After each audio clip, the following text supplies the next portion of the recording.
Report na recover po ng Philippine Coast Guard ang mga lumulutang na rocket debris na may marka ng People's Republic of China.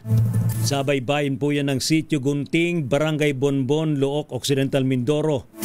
Nakatanggap po ng tawag ang Philippine Coast Guard Substation Lubang alas 12:30 ng tanghali mula sa Philippine National Police Maritime Group. Hinggil sa isang mangisda na nakakuha daw po ng mga lumulutang na debris.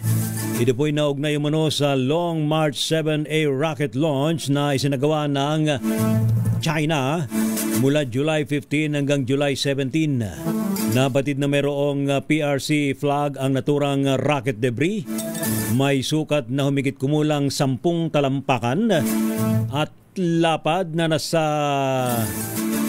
14 na talampakan at raw po'y gawa sa alloy material.